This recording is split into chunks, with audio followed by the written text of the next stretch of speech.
একদিন এক গ্রামে বাস করত রঘু নামের এক চাষি। সে ছিল গরিব কিন্তু বেশ হাসি খুশি। হঠাৎ তার ক্ষেতের পাশের বটগাছ কাটা হচ্ছিল।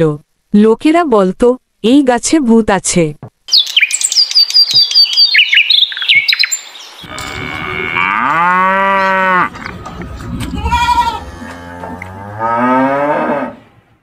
হায়, এত কষ্ট করি তবু ফসল হয় এইটুকু, কিন্তু হারু জমিদার তো দোষ দেবে আমাকেই।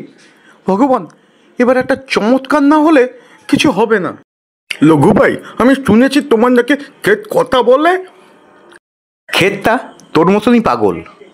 ক্ষেত যদি সত্যি কথা বলতো তাহলে জমিদারকে বোকা বানানো যেত। আমি জমিদারকে বলবো তোমার ক্ষেত গান গায়।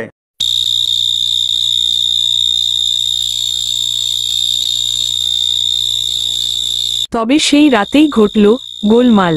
রাত তখন গভীর। রঘু মাঠে জলসেচ করছে। হঠাৎ ঠান্ডা হাওয়া বয়ে গেল। গাছের ডাল দুলছে অদ্ভুতভাবে। একটা কালো ধোঁয়া ভেসে উঠল চোখের সামনে। এই চাষি, তুই ওই বট গাছটা কাটলে কেন? আমি তো ওখানে থাকতাম, এখন তোর মাঠে থাকবো। তুমি যদি ভূত হও তাহলে ওই পুকুরে লাফ দিয়ে দেখাও।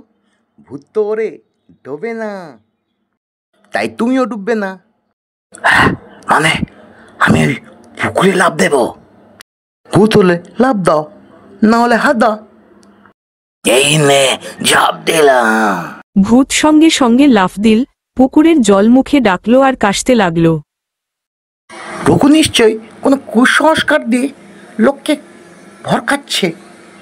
ঠিক আছে, আচ্ছা রাতটাই আমি যাব, কি ব্যাপার দেখে আসি। দেখি তো রঘু, কি কুসংস্কারের ভাতটা পেতেছিস। কি রে রামু, তোর ক্লাস 3-তে প্যান্ট ফেটেছিল না?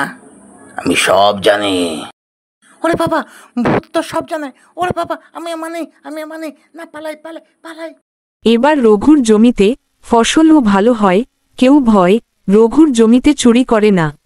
গ্রামবাসীরাও বুঝে যায় ভয় নয়, হাসি দিয়ে ভূত ও বন্ধু হয়। তুই চাষি, আর তুই আমাকে তোর গল্পের ভার বানিয়ে দিলি। তুমি ভার নয়, তুমি আমার রক্ষাকর্তা, ভূতনাথ দাদা।